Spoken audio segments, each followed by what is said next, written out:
귀한 찬양 감사합니다. 큰 은혜와 감동이 있었습니다. 반갑습니다. 한 주간 잘 지내셨나요? 오늘 예배 후에 어른이 여름 성경학교에 있습니다. 오늘 마지막 시간입니다. 우리 현장에서 예배 드리신 분들은 참여하기 원하시면 그 자리에 남아 계시면 되고요. 교회 인터넷 패스워드로 들어가셔서 같이 현장에 있으시면서 또 온라인으로 참여하시면 됩니다. 또 온라인에서 지금 예배 드리신 분 지금 한 260명 가까이 함께 예배 드리고 있는데 온라인에서 그대로 남으셔서 한 5분 정도 잠깐 준비하고 바로 시작되니까요. 그대로 남아 계셔서 참여하시면 됩니다. 또 워크인 러브 8주 동안 지난주까지 많은 수고를 해주셨는데 우리 참여해 주신 모든 어르신들에게 감사드리고 또 헌신적으로 봉사해 주신 모든 분들에게 감사드립니다. 성경을 해석하는데 가장 위험한 것은 뭐냐면 맥락 없이 성경을 해석하는 겁니다. 그러니까 맥락, 컨텍스트를 고려하지 않고 한 구절이나 한 단어를 뽑아가지고 해석을 해버리고 적용해버리는 것은 상당히 위험합니다. 보통 이단이나 사입에서 이런 해석을 많이 하게 되죠. 오늘 우리가 다룰 비유가 달란트 비유인데요, 어떤 분은 이 달란트 비유를 가지고서 무슨 얘기를 하냐면 이것은 자본주의를 지지하는 본문이다 이렇게 해석하는 분들이 있어요. 그러니까 예수님께서 이 비유를 통해서 각각 다르게 불평등하게 5달란트, 2달란트, 1달란트 나눠주시고 그 다음에 다시 와서 그 성과에 따라 재분배를 하는데 있는 사람은 더 많이 가지게 하고 없는 사람은 있는 것도 빼앗기는, 이것을 보면서 이것은 자본주의를 지지하는 본문이다 그렇게 이야기하는 분들이 있습니다. 특별히 29절에 무릇 있는 자는 받아 풍족하게 되고 없는 자는 그 있는 것까지 빼앗기리라, 이 본문을 가지고 이 자본주의의 가장 큰 병폐가 뭡니까? 부익부 빈익빈이죠. 가진 사람은 더 많이 가지게 되고 없는 사람은 더 없게 되는, 이것을 이 본문이 정당화시키고 있다 이렇게 해석하는 분들이 있습니다. 실제로 리버티 신학교의 총장인 제리 파월이라는 분이 팍스 뉴스의 인터뷰에서 이런 말을 했습니다. 달란트 비유의 예를 보라. 예수는 자신이 나눠진 달란트를 시장에 투자하지 않은 하인을 비난했다. 예수가 칭찬한 사람은 시장에 달란트를 투자한 사람이었다. 내 생각에는 이것은 자유기업으로 보인다. 이 비유에 따르면 예수는 자본주의자라고 봐야 한다. 여러분 어떻게 생각하세요? 이 달란트 비유를 자본주의를 지지하는 본문으로 보는 이 해석에 대해서 여러분 어떻게 생각하세요? 만약 그렇다면 그 다음에 나오는 양과 염소의 비유는 사회주의를 지지하는 본문일까요? 사회적 약자, 가난한 자들을 중심에 두고 그들을 주님처럼 대하라, 이건 사회주의를 지지하는 본문일까요? 결코 그렇지 않습니다.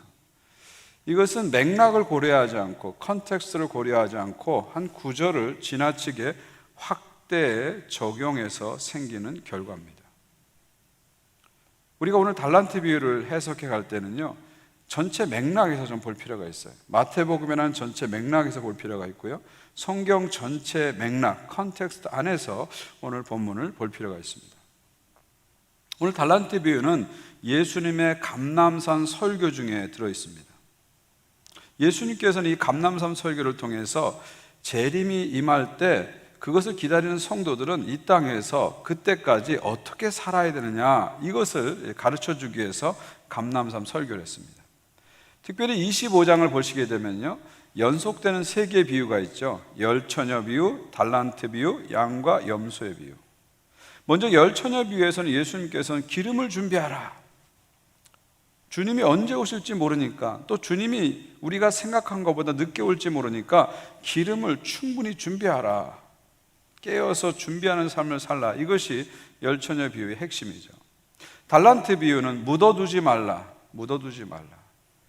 이 땅에 사는 동안 주님 오실 때까지 우리가 주님으로부터 받은 재능과 은사와 자원을 최대한 사용해서 성실한 삶을 살라, 그런 얘기죠. 마지막 양과 염소의 비유에서는 지극히 작은 자를 주님처럼 섬겨라. 재림을 기다리는 성도들은 사회적 약자를 주님처럼 대하면서 돌보는 삶을 살아야 된다, 그런 말입니다. 결국 예수님께서는 이 세 가지 비유를 통해서 재림을 기다리는 성도들이 이 땅에 어떻게 살아야, 이 땅에서 어떻게 살아야 되는지를 가르쳐 주는 것이죠. 쉽게 말하면 종말론적인 삶의 태도를 가르쳐 주시는 겁니다. 여러분, 예수님은요, 언제 종말이 오느냐, 어떻게 종말이 오느냐, 여기에는 관심이 많지 않으셨어요. 종말의 시기나 시나리오보다는요, 예수님의 관심은 종말론적인 삶에 있었어요. 우리 이걸 잘 이해해야 됩니다. 이단들이나 이단성 있는 설교자들은 자꾸 종말의 시기와 종말론적인 시나리오에 집중합니다. 근데 여러분, 성경을 분명히 보시면요, 종말의 시기와 종말의 시나리오는 누구만 알죠? 하나님만 아십니다. 이것은 우리가 알 수 있는 영역이 아닙니다. 근데 나쁜 해커들처럼 자꾸 이것을 들어가서 알아내려고 막 애를 쓰는 거예요. 그래가지고 거기서 잘못된 정보를 가지고 사람들을 현혹시키는 사람들이 지금 얼마나 많은지 몰라요. 제가 유튜브를 이렇게 볼 때마다 너무너무 분노할 때가 너무 많아요. 이상한 호기심을 발동시켜가지고 자극적인 이상한 정보를 갖고 와가지고 그것을 가지고 사람들을 미혹하는 설교자들이, 이단들이, 이단성 있는 설교자들이 지금 얼마나 판을 치고 있는지 모릅니다. 여러분, 기억하십시오. 언제 종말이 올지, 어떤 방식으로 올지는 그건 주님의 영역입니다. 주님은 우리들이 종말론적인 삶에 초점을 두길 원해요. 그 종말을 기다리면서 어떻게 이 땅에서 살 것인가, 여기에 초점을 두길 원하십니다. 이것이 바른 종말을 기다리는 성도들의 태도다, 그렇게 볼 수가 있습니다. 자, 이런 맥락을 가지고 오늘 본문으로 들어갔으면 좋겠어요.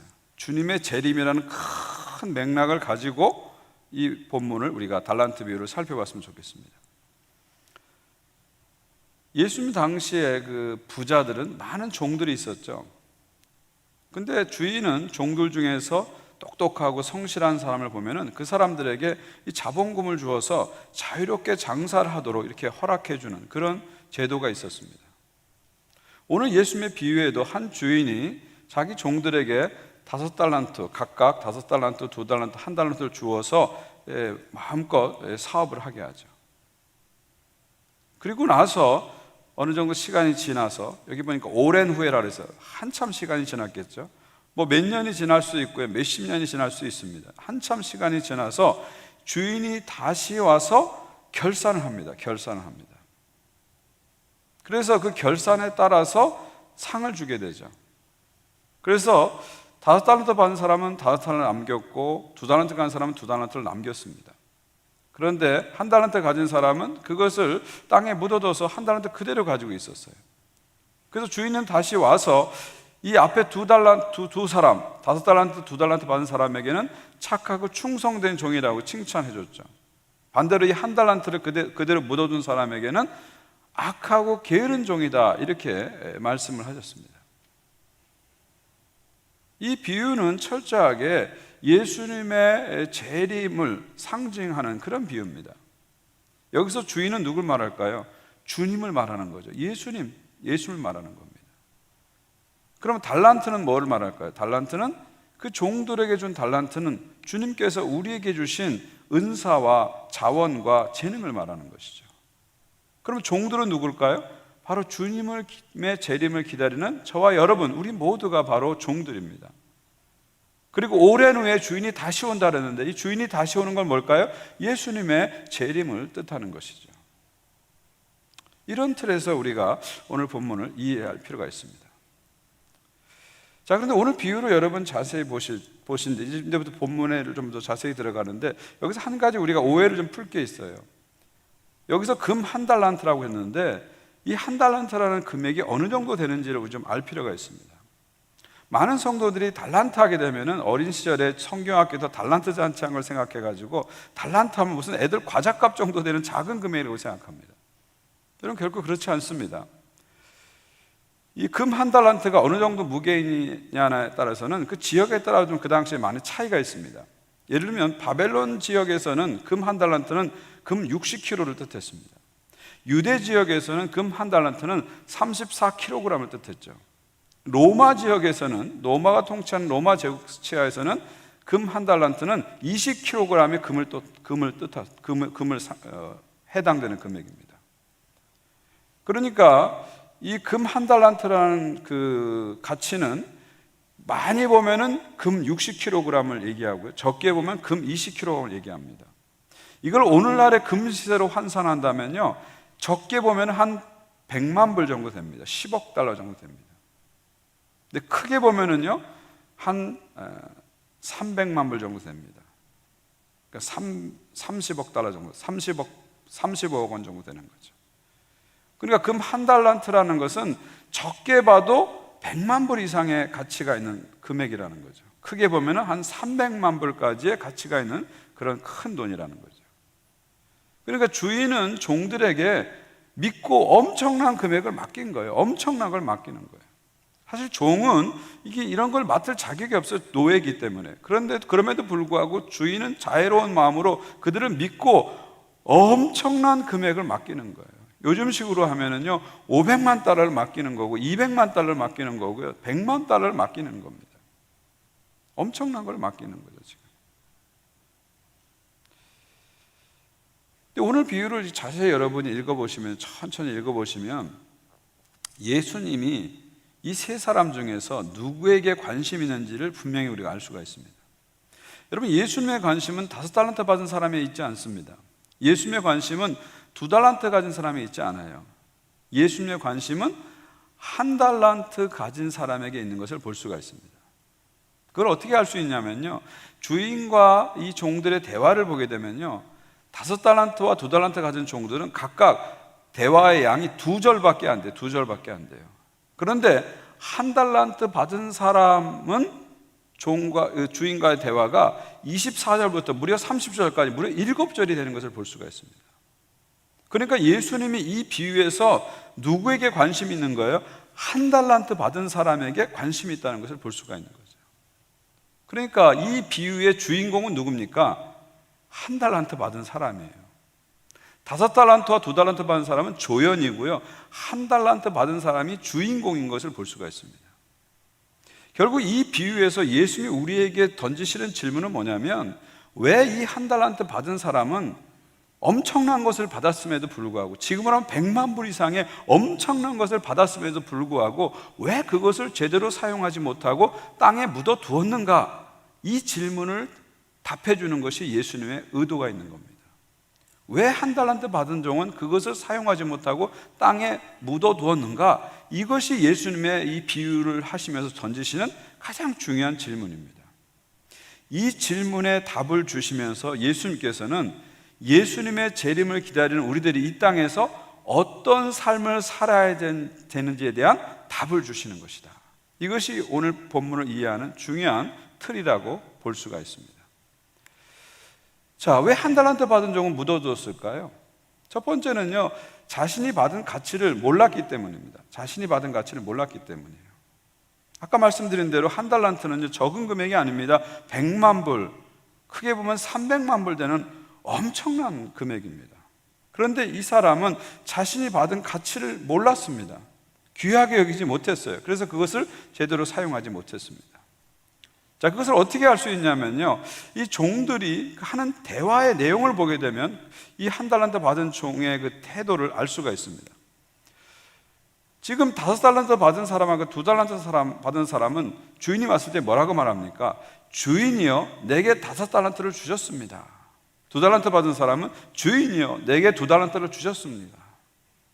그러니까 이 5달란트와 2달란트 받은 종은 주인께서 당신에게 이 5달란트를 엄청난 것을 주신 것을, 2달란트를 엄청난 것을 주신 것에 대해서 이렇게 인식을 하고 있는 거예요. 귀하게 여기고 있는 거예요. 감사하고 있는 거예요. 반면에 1달란트 받은 사람은 뭐라고 말합니까? 자신이 받았다는 사실을 얘기하지 않아요. 그리고 오히려 주인을 향해서 공격을 하는 말을 합니다. 불평을 하는 말을 합니다. 주인의 성격에 대해서 이렇게 디스를 하는 거죠. 요즘 말로 하면 공격하는 것을 볼 수가 있습니다. 그러니까 1달란트 받은 사람은 5달란트, 2달란트 받은 사람과 비교하면서 자기는 적게 받았다고 생각하면서 자기 것이 적다고 생각하면서 그렇게 말을 하는 거예요. 자신이 받은 것에서 감사하지 않고 오히려 그것을 준 주인에게 원망하고 불평하는 태도를 가지고 있었다는 것을 볼 수가 있는 것이죠. 결국 왜 한 달란트 받은 사람이 그것을 최대치로 사용하지 못했는가? 그것은 자신이 가진 것을 귀하게 여기지 않았기 때문에, 비교의식에 사로잡혀서 내가 받은 것, 내가 가진 것을 귀하게 여기지 않았기 때문에 그것을 땅에 묻어두게 된 것입니다. 두 번째로는요, 주인이 어떤 분인지 몰랐기 때문에 그렇게 된 것입니다. 이것이 이제 예수님의 말씀의 아주 중요한 포인트인데요, 지금 이 한 달란트 받은 사람은 주인이 어떤 분인지 정확히 몰랐어요. 그래서 이런 실수를 하게 되는 것입니다. 자, 24절 25절 보세요. 주인에 대해서 이 한 달란트 받은 사람이 이렇게 말합니다. 한 달란트 받은 자는 와서 이르되 주인이여, 당신은 굳은 사람이라 심지 않은 데서 거두고 해치지 않은 데서 모으는 줄을 내가 알았으므로 두려워하여 나가서 당신의 달란트를 땅에 감추어 두었나이다. 자, 이 한 달란트 받은 종은 주인을 뭐라고, 어떤 사람이라고 생각한다고요? 굳은 사람이라고 생각했어요. 이 굳은 사람이라는 뜻을요, 제가 좀 찾아보니까 이것은 깐깐한 사람, 지독한 사람, 그런 뜻입니다. 영어 성경에는 하쉬맨이라고 그래요. 하쉬하다, 하쉬한 사람, 하쉬맨이라고 그랬어요. 그러니까 당신은 지독한 사람입니다. 당신은 무서운 사람입니다. 당신은 깐깐한 사람입니다. 이렇게 주인을 생각한 거예요.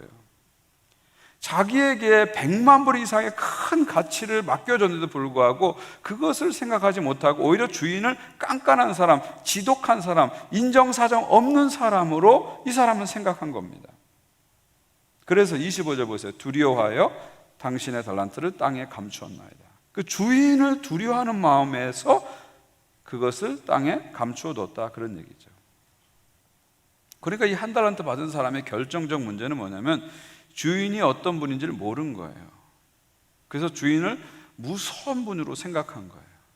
그래서 자신의 달란트를 충분하게 자신 있게 사용하지 못하고 두려움에 묻어두게 됐다, 그렇게 말씀드릴 수 있습니다. 자, 이것을 우리의 신앙으로 적용한다면 이 한 달란트 받은 사람은 하나님에 대한 이미지가 잘못된 사람입니다.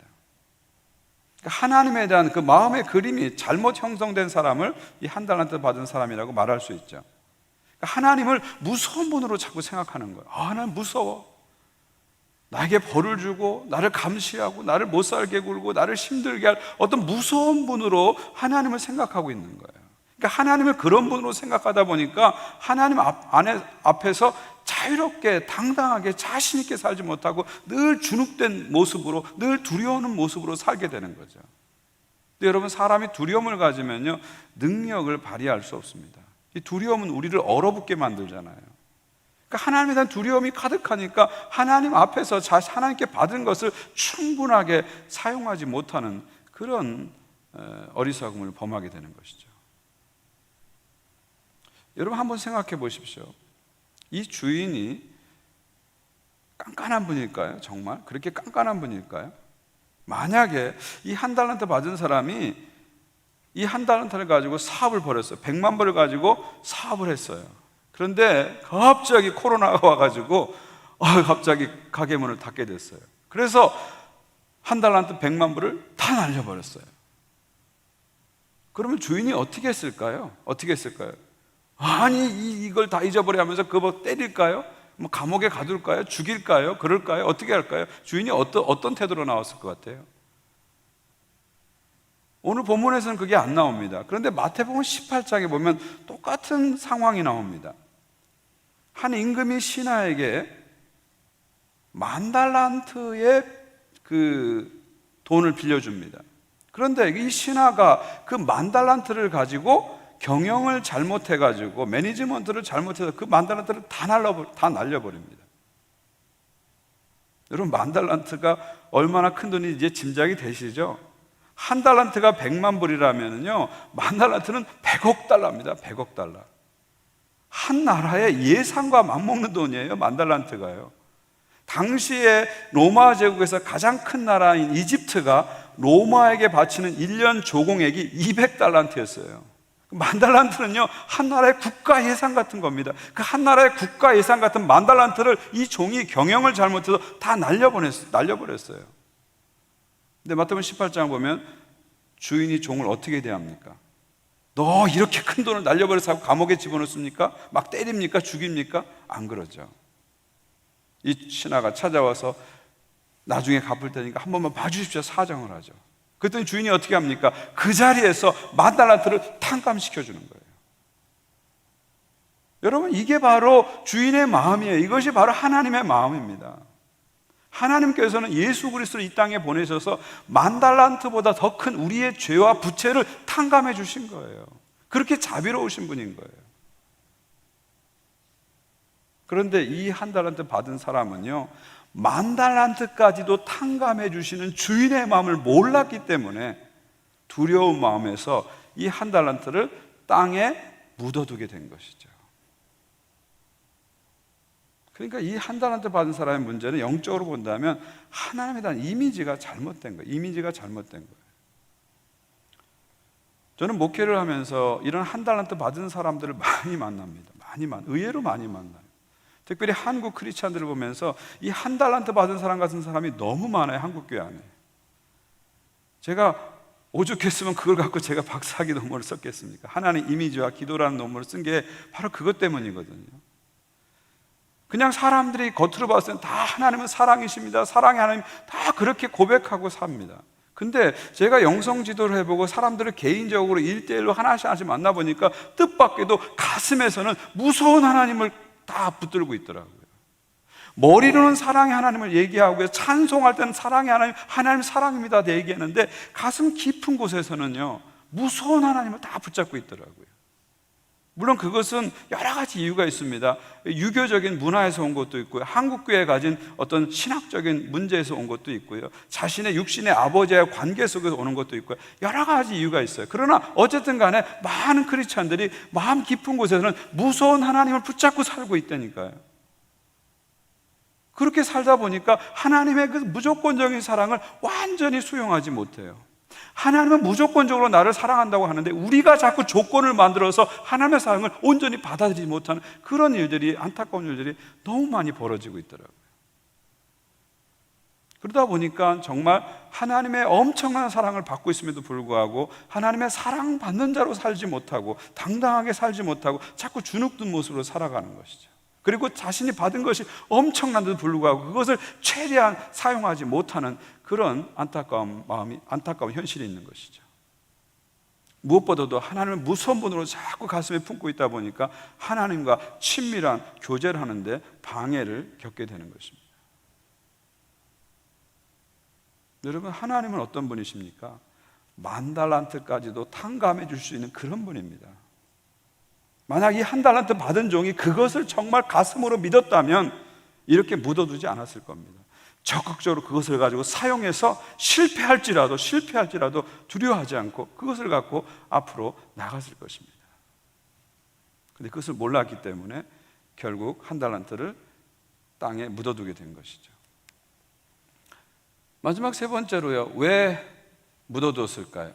주인이 다시 오는 것을 깊이 생각하지 않았기 때문입니다. 지금 5달란트 받은 사람과 2달란트 받은 사람은 주인이 올 것을 확실하게 알았어요. 그래서 주인이 올 것을 기대하고 주인의 기대와 주인의 기준에 맞춰서, 주인의 의도에 맞춰서 장사를 한 겁니다. 사업을 한 거예요. 그래서 주인이 와서 당신의 기대대로, 당신의 기준대로 사업을 한 이 5달란트 받은 사람과 2달란트 받은 사람을 칭찬해 준 겁니다. 그들이 많은 성과를 냈기 때문에 칭찬해 준 게 아니고요, 주인의 의도대로 최선을 다했기 때문에 칭찬을 해 준 것입니다. 여러분, 21절과 23절 보면은 21절은 5달란트 받은 종에게 칭찬하시는 거고요, 23절은 2달란트 받은 종에게 칭찬한 겁니다. 근데 한번 읽어보십시오. 어떻습니까? 토시 하나 안 틀리고 똑같습니다. 토시 하나 안 틀리고 똑같아요. 무슨 말이에요? 주인은 남긴 양에 비례해서 칭찬한 게 아니라는 겁니다. 주인은 그들의 최선을 다하는 모습을 보고 칭찬했다는 거예요. 신실함을 보고 칭찬했다는 거예요. 주인의 의도를 읽고 의도대로 살았기 때문에 그들이 칭찬을 받은 것입니다.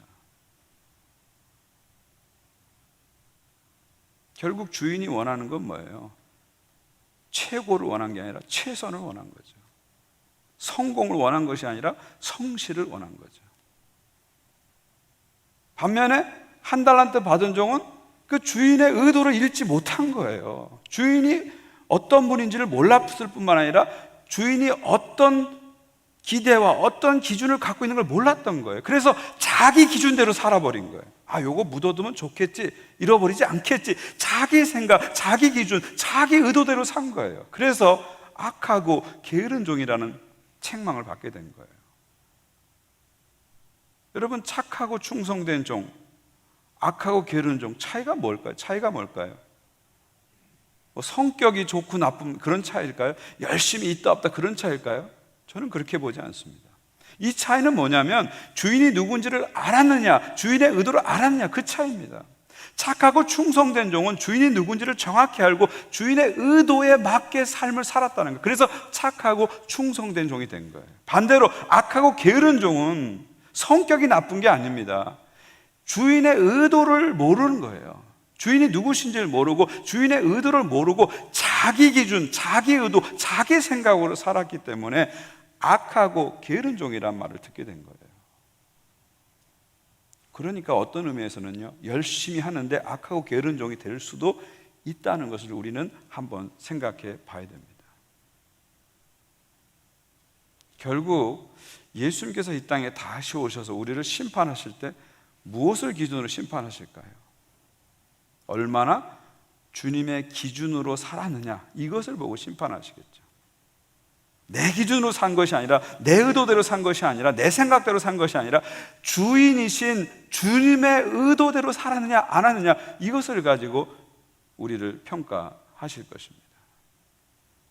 이것이 주님의 기준이에요. 그렇게 산다면 그 사람을 향해서 주님은 착하고 충성된 종이다, 이렇게 말씀하실 겁니다. 자, 말씀 맺습니다. 자, 이런 본문의 관찰을 통해서 주님은 결국 재림을 기다리는 우리들이 어떤 삶을 살기를 원할까요? 저는 세 가지로 말씀을 드리고 싶습니다. 첫 번째는 최선의 삶을 원하십니다.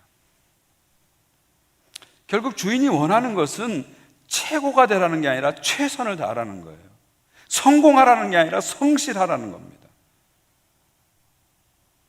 그것을 기준으로 주인은 본다는 것입니다.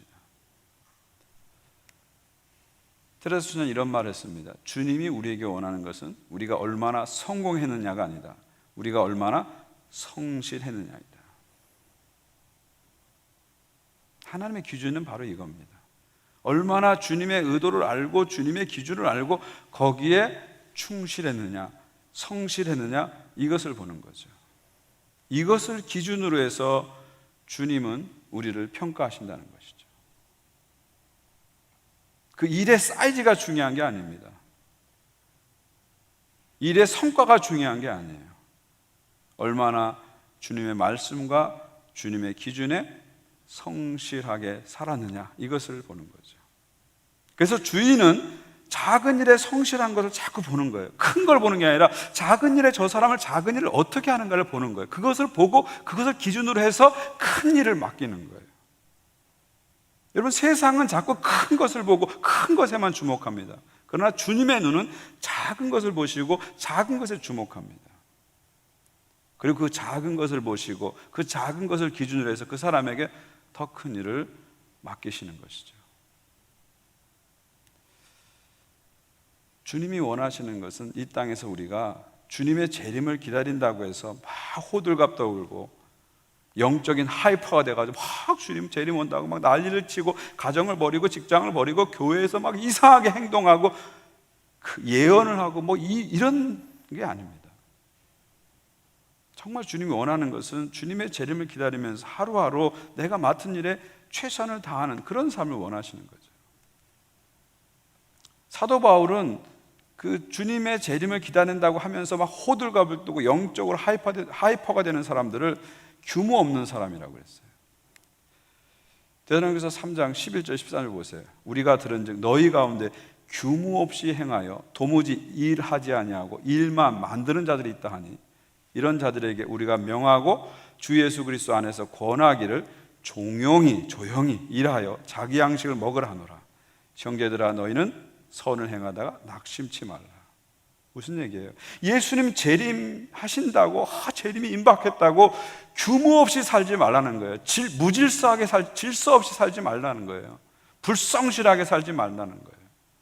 이런 사람들은 일을 하는 사람이야, 일을 만드는 사람이라고 바울은 비꼬고 있잖아요. 주님의 재림이 온다고 할지라도, 내일 주님의 재림이 온다고 할지라도 지금 네가 맡은 일에 최선을 다하고 성실하게 살라는 겁니다. 그래서 주님의 재림이 혹 늦어질지라도 낙심하지 않고 계속해서 하나님의 선한 일들을 해나가라는 거예요. 이것이 진정한 종말론적인 삶의 태도다, 이렇게 말씀드릴 수 있죠. 여러분 이런 말 들어보셨어요? 내일 지구의 종말이 올지라도 나는 한 그루의 사과나무를 심겠다. 많이 들어보셨죠? 이 말 누가 한 말인지 아세요? 예, 많은 분들이 네덜란드의 유대인 철학자 스피노자가 한 말이라고 알고 있어요. 그러나 이 말은요, 스피노자가 아니고 스피노자보다 100년 전에 살았던 마틴 루터가 한 말입니다. 마틴 루터가 15살 부모를 떠나서 아이젠하우라는 도시에서 라틴어 학교에서 공부를 했어요. 그래서 그 당시 라틴어 학교에서 공부하면서 일기를 라틴어로 썼습니다. 근데 라틴어로 일기를 쓰는데 그 15살 소년의 일기장에 저렇게 라틴어로 그렇게 써놓은 거예요.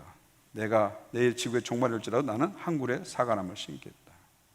그래서 지금도 아이젠하우라는 도시에 가면은 그 독일어로 루터가 한 말을 저렇게 비석으로 만들어 놨습니다. 그리고 그 뒤에다가 사과나무 하나를 진짜 심어 놨어요. 지금도 가면 볼 수가 있다고 합니다. 내일 지구의 종말이 올지라도 나는 한 그루의 사과나무를 심겠다. 이게 마틴 루터가 한 말이죠. 마틴 루터가 이 말을 하면서 무슨 의도로 이 말을 했을까요? 무슨 의도로 이 말을 했을까요? 종말론적인 삶의 태도를 말하는 것이겠죠. 내일 지구의 종말이 올지라도 나는 오늘 해야 할 일을 한다 그런 말이죠. 나는 오늘 해야 할 일을 하겠다 그런 말입니다. 내일 지구의 종말이 온다고 하더라도 내일이 없는 자처럼 나는 살지 않겠다는 거예요. 내가 지금 하고 있는 일을 내팽개치지 않겠다는 겁니다. 오히려 내가 맡은 일에 최선을 다하면서 하루하루 살며 주님의 재림을 기다리겠다 그런 것이죠. 저는 마틴 루터의 이 말이 성경적인 종말론적 삶의 태도를 잘 요약하고 있다 그렇게 생각합니다. 주님이 우리에게 원하는 것은 최고가 아닙니다. 최선입니다. 성공이 아닙니다. 성실입니다. 여러분이 주님 앞에 섰을 때, 마지막 날에 주님 앞에 섰을 때 주님은 여러분이 얼마나 남겼느냐, how much를 묻지 않아요. 네가 어떻게 살았냐, how를 묻습니다. 그것을 보고 우리를 평가하신다는 거죠. 우리가 그 기준을 늘 생각하고 살라는 겁니다. 여기를 기준으로 놓지 말고 저기를 기준으로 놓고 살라는 겁니다. 오늘만 기준으로 놓고 살지 말고 그날, 주님 다시 오실 그날을 기준으로 놓고 살라는 거죠. 나에게 기준을 두고 살지 말고 주님께 기준을 두고 살라는 것입니다. 그런 최선의 삶을 살아가는 사람들에게 주님께서는 다시 오셔서 착하고 충성된 종이라 칭찬하신다는 것이죠. 두 번째로 주님이 원하는 삶은 주님의 신실하심을 믿는 삶입니다. 결국 이 한 달란트 받은 사람은 주님의 신실하심을 믿지 못했어요. 그렇기 때문에 이렇게 두려워서 땅에 묻어두게 된 것이죠. 주님이 얼마나 신실하신 분이신지, 얼마나 자비로우신 분인지를 믿지 못했기 때문에 두려움 속에서 이렇게 땅에 묻는 어리석음을 범하게 된 것입니다. 주님은 신실하신 분입니다. 신실하신 분이에요. 그래서 우리가 불성실할 때도 우리를 신실하게 대해주세요.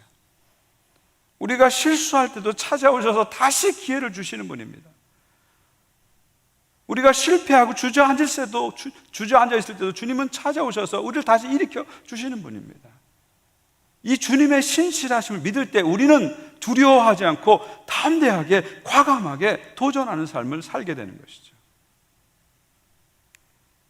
여러분 이 서커스 보셨어요? 공중 그네타기 이런 서커스 보셨죠? 저는 텔레비전에서 봤지만 몇 번 제가 직접 봐서 한국에서도 한번 보고 옛날에 미시사가 큰 서커스에 와서 제가 직접 가서 봤습니다. 이 공중 그네타기 정말 아슬아슬합니다. 막 여기서 휙 던지면 사람을 탁 받아가 절로 쫙 가고 막 손에 땀을 쥐게 하는 그런 묘기죠. 근데 저 고개사들이요 처음부터 저렇게 능숙하게 잘했을까요? 아니죠. 많은 연습을 해서 저 단계에 도달하게 된 것입니다.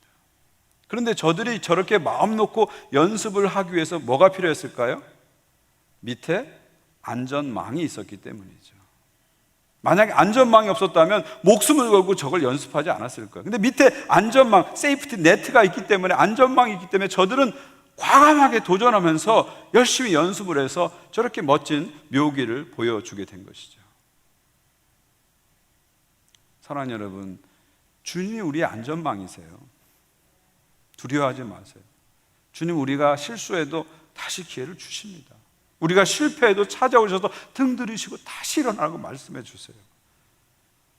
우리를 정죄하고 우리를 비난하지 않으십니다. 주님이 우리의 안전망이에요. 안전망이에요. 이 주님의 신실함을 믿을 때 우리는 과감하게 담대하게 살 수 있는 거예요. 안절부절하고 전전긍긍한 삶이 아니라 주님의 신실함을 믿기 때문에 담대하게 앞으로 나가는 삶을 살게 되는 것입니다. 우리는 한 치 앞도 내다보지 못하잖아요. 특별히 코로나 사태를 통해서 우리는 정말 어떤 것도 계획을 세우지 못합니다. 우리 교회도 2020년에 세운 목회 계획 중에 한 개 제대로 없습니다. 할 수가 없었어요. 계획이 다 바뀌었어요. 계획이 다 없어져 버렸어요. 정말 우리는 요즘은 정말 하루하루 앞날을 모르니까 그냥 더듬더듬하면서 저도 살고 있고 여러분도 살고 있어요. 근데 여러분 우리가 그런 상황 속에서 두려워할 필요가 없어요. 왜요? 주님은 이 상황을 다 알고 계시거든요. 이 상황의 시작과 끝을 알고 계시고 시작과 끝을 붙잡고 계십니다. 할렐루야. 주님이 아시는데 이 일이 계속된다면 여기엔 분명한 주님의 뜻이 있다는 겁니다. 그렇기 때문에 우리는 그 주님의 뜻을 바라보면서 주님 안에 거하면서 나가면 되는 거예요. 우리가 주님의 방향으로 가기만 하면은요 반드시 우리는 주님의 목적지에 도달합니다. 중간에 어떤 어둠이 오고 어떤 어려움이 와도요 괜찮아요. 오히려 그것은요 주님의 목적지를 향해서 가는 과정이고 디딤돌이 될 것입니다. 할렐루야. 세상은 불안하지만 우리 주님은 신실하십니다. 이 신실하심을 믿고 주님의 신실하심을 믿고 살아가는 것, 이것이 바로 믿음의 삶입니다. 주님의 재림을 기다리면서 우리 주님께서는 우리 모두가 주님의 신실함을 믿는 이런 삶을 살기 원하시죠. 마지막 세 번째로 주님은 도전하는 삶을 살기 원하시는 거죠. 결국 이 한 달란트 받은 사람은 도전하기를 싫어한 거예요. 그래서 자기 받은 달란트를 땅에 묻어둔 거예요. 그래서 이걸 잊어버릴 수 있는 그 리스크를 최대한 줄이기 위해서 가장 안전한 선택을 한 거잖아요. 가장 안전한 선택을 한 거잖아요. 근데 주인이 와서 뭐라고 말합니까? 왜 땅에 묻어두었냐? 차라리 그것을 자신이 없으면 은행에도 맡겼으면 이 긴 시간 동안 이자가 불어가지고 돈이 불어났을 텐데 왜 너는 최소한의 도전도 하지 않았냐? 그렇게 책망하시잖아요. 결국 주님은 우리들에게 우리가 안전을 추구하기보다 도전을 추구하기 원하신다는 거예요. 우리는 자꾸 안전을 추구해서 컴포트 존으로 우리 자신을 자꾸 밀어넣잖아요. 근데 컴포트 존으로 우리 자신을 밀어넣는데 우리가 컴포트해집니까? 더 불안하고 더 힘든 거예요. 차라리 챌린지 존으로 도전하는 곳으로 나가게 되면 우리의 컴포트 존이 점점 넓어지기 때문에 더 안전한 거예요. 많은 사람들이 이 원리를 모르고 자꾸 도전하지 않고 컴포트 존으로 자꾸 움츠러듭니다. 자기가 안전해질 줄 알고. 아닙니다. 나중에 결국 가서는 어떻게 되냐면 감옥에 갇히는 삶을 살게 되는 거예요. 그런데 오히려 주님을 믿고 도전하는 삶을 살면 챌린지 존으로 나가게 되면 우리의 컴포트 존이 넓어지게 되는 거예요. 그래서 자유가 생기는 겁니다. 자유가 생기는 거예요. 주님은 우리가 안전한 삶보다는 도전하는 삶을 살기 원하십니다. 주님의 신실하심을 믿고 실수할지라도 실패할지라도 해보는 사람, 그런 사람을 주님 원하십니다. 주님 우리에게 말씀하시죠. 제발 묻어두지 말라고. 너의 재능을 묻어두지 말라고, 너의 은사를 묻어두지 말라고, 너의 열정을 묻어두지 말라고, 너의 시간을 묻어두지 말라고, 꺼내서 사용하라 말씀하시죠. 실패할지라도, 실수할지라도 두려워하지 말고 꺼내서 사용하라고 우리에게 도전하고 계십니다. 결국 주님께서는요, 이 칭찬을 우리에게 하고 싶은 거예요. 착하고 충성된 종아, 내가 적은 일에 충성하였음에 내가 많은 것을 내게 맡기리니 내 주인의 즐거움에 참여할지라. 결국 이 비유를 통해서 주님의 의도는 뭐예요? 5달란트 받은 사람뿐만 아니라 2달란트 받은 사람뿐만 아니라 1달란트 받은 사람까지도 이 칭찬 안으로 들어오기를 원하시는 거예요. 이게 주님의 진짜 마음이고 진짜 의도입니다. 다시 말하면 여기 말씀을 듣는 모든 사람들, 온라인에서 말씀을 듣는 모든 사람들이 마지막 날에 주님 앞에 섰을 때 저 칭찬을 다 받기를 우리 주님 원하시는 거예요. 이것이 주님의 마음이고 주님의 의도입니다. 착하고 충성된 종아, 너의 기준이 아니라 나의 기준을 붙잡고 나의 기준대로 살려고 애썼던 종아, 이 소리를 우리가 듣기를 원하시는 겁니다. 내가 적은 일에 충성하였으면 내가 많은 것을 내게 맡기리니, 네가 이 땅에서 작은 일에 충실한 모습을 내가 보았기 때문에 내가 너에게 큰 것을 맡기겠다. 나와 함께 세계 만국을 통치하는 자리에 두겠다. 나와 함께 왕노릇하는 자리에 두겠다 말씀하시는 겁니다. 다윗이 어린 양들을 성실하게 돌보는 모습을 보시고 그를 이스라엘 전체의 왕으로 세우셨듯이 이 땅에서 우리가 최선을 다하는 삶을 사는 것을 보시고 우리 주님께서는 다시 오셔서 우리를 천하 만국의 왕노릇한 자로 세울 것을 믿으시기 바랍니다. 그리고 내 주인의 즐거움에 참여할지라. 하나님 나라의 영원한 파티 속으로 우리를 초청하고 계시죠. 영원히 끝나지 않은 never ending 파티에 우리를 초대하고 있습니다. 그때에는 세상의 파티는 끝이 납니다. 자기 자신을 믿고 하나님을 믿지 않고 예수 믿지 않고 자기 성취, 자기 의, 자기 자랑, 자기 쾌락에 빠진 사람들에게는 파티가 이제 끝납니다. 더 이상 파티가 없어요. 그러나 하나님을 믿고 예수 그리스도를 믿고 예수 그리스도를 주로 삼고 그렇게 살았던 사람에게는 영원한 파티가 열려집니다. 역전의 현상이 일어나는 거죠. 영원한 주일에 즐거움에 참여하게 되는 것이죠. 착하고 충성된 종아, 내가 적은 일에 충성하였으며 내가 많은 것을 내게 맡기리니 내 주인의 즐거움에 참여할지니라. 이 말을 우리 생의 마지막 순간에 주님 오셨을 때 다 들으시는 여러분 모두가 되시기를 주의 이름으로 축원드립니다. 우리 한번 그런 기대를 가지고요, 이 말씀을 여러분 자신에게 선포하는 마음으로 한번 큰 소리를 읽고 오늘 설교를 마치려고 합니다. 같이 읽겠습니다. 시작. 착하고 충성된 종아, 내가 적은 일에 충성하였으며 내가 많은 것을 내게 맡기리니 내 주인의 즐거움에 참여할지니라. 아멘. 하나님 아버지 감사합니다. 오늘도 말씀을 통해서 예수님 재림 기다리면서 우리가 어떻게 살아야 될지를 알려주셔서 감사드립니다. 주님의 신실하심과 자비하심을 어떤 상황 속에서 굳게 믿고 최선을 다하는 삶, 도전하는 삶을 살게 해 주옵소서. 그래서 장차 우리가 주님 앞에 섰을 때 착하고 충성된 종의 소리를 들을 수 있는 우리 모두가 되게 하여 주옵소서. 우리 교회가 되게 하여 주옵소서. 예수 그리스도의 이름으로 기도하옵나이다. 아멘.